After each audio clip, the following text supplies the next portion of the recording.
Les révélations des documents déclassifiés sur l'assassinat de John F. Kennedy. Tout ce qu'il faut savoir. L'assassinat de John F. Kennedy, un événement qui a marqué l'histoire, continue de fasciner et d'alimenter les théories les plus folles. Mais que révèlent réellement les documents déclassifiés? Plongeons au cœur de ce mystère. Le 19 mars 2025, les derniers documents relatifs à l'assassinat de JFK ont été déclassifiés. Cette décision, initialement ordonnée par Donald Trump, avait suscité une immense attente.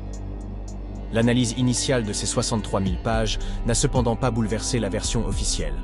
Elle a plutôt apporté des éclaircissements sur les relations tendues entre Kennedy et les agences de renseignement, ainsi que sur le contexte géopolitique de l'époque. Trump avait promis de tout révéler sur l'assassinat, une promesse qui a enflammé l'imagination du public. Ces documents étaient gardés confidentiels par la CIA et le FBI, officiellement pour des raisons de sécurité nationale. En réalité, la plupart des documents étaient déjà disponibles, bien que souvent caviardés. Le processus de déclassification est un travail de longue haleine, avec des millions de pages déjà rendues publiques au fil des ans. Cependant, certains documents restaient inaccessibles, alimentant les théories du complot les plus persistantes. Cette opacité a nourri l'idée que des secrets importants étaient cachés. L'attente était palpable, alimentée par des décennies de théories du complot. L'attention s'est particulièrement concentrée sur les documents concernant Gary Underhill, un personnage énigmatique. Ces documents ont été partagés massivement sur les réseaux sociaux, atteignant des millions de vues. L'espoir de découvrir la vérité derrière l'assassinat était immense. Le public espérait des révélations fracassantes, des preuves irréfutables d'une conspiration. Mais la réalité s'est avérée plus nuancée. Les documents déclassifiés ne modifient pas la conclusion officielle. Lee Harvey Oswald a agi seul. C'est la conclusion qui ressort des premières analyses. Il est important de prendre le temps d'analyser et de comparer ces documents avec les informations déjà disponibles. Un travail minutieux est nécessaire pour démêler le vrai du faux. Les premières analyses n'ont pas révélé d'informations fracassantes, susceptibles de bouleverser ou de contredire la version officielle en vigueur. Les attentes étaient élevées chez ceux qui espéraient des révélations importantes ou des éléments inédits capables de susciter un revirement spectaculaire. Cependant, cette absence de découverte significative a laissé place à une certaine déception, voire une frustration palpable pour certains observateurs qui espérèrent des réponses claires et des données marquantes. Ce sentiment a particulièrement touché ceux qui s'étaient investis émotionnellement ou intellectuellement dans l'idée qu'une nouvelle vérité pourrait émerger. Pour eux, ces résultats n'ont fait qu'alimenter un climat d'incertitude et maintenir un statu quo jugé insatisfaisant.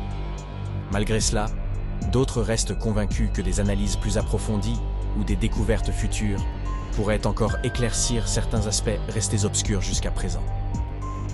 L'espoir d'un éclairage nouveau persiste, même dans l'attente. Gary Underhill avait affirmé qu'une clique de personnes à la CIA était responsable de l'assassinat. Ces déclarations ont alimenté de nombreuses théories. Le document présenté comme inédit concernant Underhill était en réalité disponible depuis 2017. Il s'agissait d'un compte-rendu d'un article du magazine Ramparts, connu pour ses théories complotistes. Les révélations dévoilées dans le cadre de l'affaire se sont strictement limitées à des informations financières en lien avec la CIA, des éléments jugés secondaires qui n'ont, en définitive, eu qu'un impact marginal sur le cours de l'enquête. Ces détails, bien qu'intéressants dans une certaine mesure, n'ont pas permis d'apporter une perspective nouvelle ou des preuves suffisamment solides pour faire avancer les investigations de manière significative. Ils ont simplement confirmé des aspects déjà supposés sans réellement transformer la compréhension globale de l'affaire. L'affaire Underhill, qui avait initialement suscité un vif intérêt et nourri de grandes attentes, s'est rapidement révélée être une piste stérile. Les espoirs placés dans cette investigation, que ce soit pour découvrir des éléments décisifs ou pour remettre en cause certaines vérités établies, ont été déçus. Elle s'est avérée incapable de lever le voile sur les mystères plus profonds qu'elle semblait promettre d'éclaircir. Cette conclusion a non seulement mis un terme à une quête de réponses, mais a également souligné les limites des preuves disponibles, laissant les parties intéressées avec un sentiment d'inachevé et une série de questions restées sans réponse. Les relations entre Kennedy et la CIA étaient tumultueuses, une information déjà largement publique. L'échec de l'opération de la baie des Cochons en 1961 a exacerbé les tensions. Kennedy était méfiant envers la CIA et a limogé Allen Dulles, son directeur. Il aurait même voulu éclater la CIA en 1000 morceaux. Cette frustration prenait racine dans une situation complexe où une agence, censée être sous l'autorité directe de la Maison-Blanche, semblait agir de manière autonome, échappant ainsi au contrôle présidentiel. Cette indépendance perçue, voire cette insubordination, alimentait un sentiment croissant de méfiance et d'impuissance. Pour Kennedy, cette situation n'était pas seulement une question de gestion ou de pouvoir, mais une véritable atteinte à son autorité en tant que chef de l'exécutif. Il se sentait trahi, comme si les rouages mêmes du système qu'il dirigeait conspiraient contre lui. Cette impression de manipulation, où des décisions cruciales semblaient une prise dans l'ombre sans son consentement, renforçait son isolement et son amertume. Ce climat de tension et de défiance ne faisait qu'exacerber son désir de reprendre le contrôle, de réaffirmer son rôle central dans la prise de décisions stratégiques et de restaurer une chaîne de commandement claire et respectée. Pour Kennedy, cette situation n'était pas seulement une crise institutionnelle, mais une bataille personnelle pour rétablir l'équilibre entre les pouvoirs et réaffirmer son autorité face à une agence qui semblait agir en dehors des limites fixées par la présidence. Cette lutte symbolisait un conflit plus large entre la transparence et les zones d'ombre du pouvoir, un défi qui marquerait profondément son mandat. L'opération de la baie des Cochons a été un fiasco retentissant pour l'administration Kennedy. Elle a révélé les faiblesses de la CIA et son manque de coordination avec le pouvoir politique. Kennedy a tiré les leçons de cet échec et a cherché à reprendre le contrôle de l'agence. Il a nommé de nouveaux responsables et a exigé plus de transparence. Cependant, la méfiance entre Kennedy et la CIA est restée palpable jusqu'à son assassinat. Cette tension a alimenté les théories du complot impliquant l'agence. L'opération Mongoose visait à déstabiliser le régime de Fidel Castro à Cuba. Elle comprenait des sabotages, des infiltrations et même des tentatives d'assassinat. Kennedy a encouragé le recrutement de Cubains pour des opérations militaires contre Castro. Il était déterminé à renverser le régime communiste. Des désaccords ont surgi sur l'utilisation de la mafia pour éliminer Castro. Kennedy était réticent à s'associer à des criminels. La CIA a mené des opérations intensives contre le régime de Fidel Castro. Ces opérations étaient souvent secrètes et impliquaient des agents doubles et des informateurs. La collaboration avec des figures de la mafia, comme Johnny Roselli, a été controversée. Elle a soulevé des questions sur les limites que la CIA était prête à franchir. Ces opérations ont contribué à la tension entre les États-Unis et Cuba, et ont alimenté la guerre froide. Elles ont également créé un climat de suspicion et de paranoïa. La CIA a déployé des efforts considérables pour infiltrer des réseaux cubains et collecter des renseignements. Elle a recruté des agents parmi les exilés cubains et les dissidents. Parmi les exemples de recrutement, on trouve Rafael Rinaldo Diaz Veyra, un pharmacien, et Federico Gaspar Salvador Rodriguez, un dentiste. Ces agents ont fourni des informations précieuses sur le régime de Castro. Ces opérations d'infiltration ont permis à la CIA de mieux comprendre les forces et les faiblesses du régime cubain. Elles ont également contribué à la déstabilisation du pays. La surveillance des activités communistes s'est étendue à l'Amérique latine, au Vietnam et à d'autres régions du monde. La CIA était déterminée à contrer l'influence soviétique. Une collaboration s'est établie entre le Vietnam du Sud et Taïwan pour le renseignement au Laos. Cette coopération a permis de surveiller les mouvements des communistes dans la région.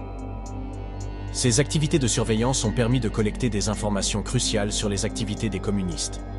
Elles ont également contribué à la lutte contre le communisme dans le monde. Lee Harvey Oswald est mentionné dans plusieurs fichiers déclassifiés.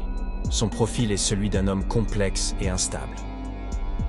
Il a séjourné en Union soviétique après avoir déserté en 1959. Ce séjour a attiré l'attention du KGB.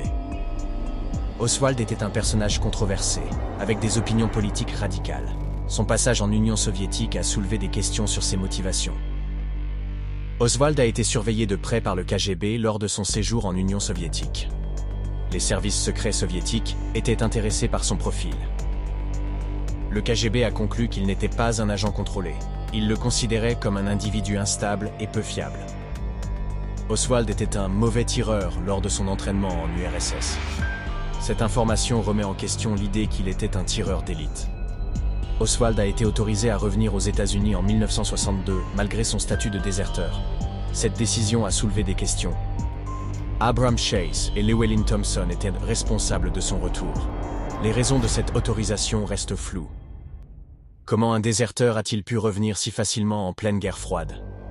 Cette question continue de hanter les théoriciens du complot. La CIA a mené des efforts de propagande pour déstabiliser Castro. Elle a diffusé des messages anticommunistes et a soutenu les exilés cubains. Elle cherchait un important canal de propagande pour influencer l'opinion publique. Elle a utilisé divers moyens pour diffuser ces messages. Des actions ont été envisagées pour discréditer un article du Miami Herald. La CIA était prête à tout pour protéger ses intérêts. Les documents déclassifiés n'apportent pas de révélations spectaculaires remettant en cause la version officielle. Cependant, ils offrent un éclairage précieux sur le contexte historique et les tensions de l'époque. Comme le souligne Philippe Labro, la CIA et le FBI n'ont pas fait leur travail dans le suivi d'Oswald. Cela soulève des questions sur les dysfonctionnements des services de renseignement. Ces documents contribuent à une meilleure compréhension de la guerre froide et des opérations secrètes menées par les États-Unis. Ils nous rappellent l'importance de la transparence et de la responsabilité. Vous avez été captivé par cette plongée au cœur des secrets de l'assassinat de JFK? Alors, n'hésitez pas à liker cette vidéo, à la partager avec vos amis passionnés d'histoire et de mystère, et à vous abonner à notre chaîne pour ne manquer aucune de nos prochaines enquêtes. Laissez également un commentaire pour nous dire ce que vous pensez de ces révélations et quelles questions vous vous posez encore. Ensemble, continuons à explorer les zones d'ombre de l'histoire.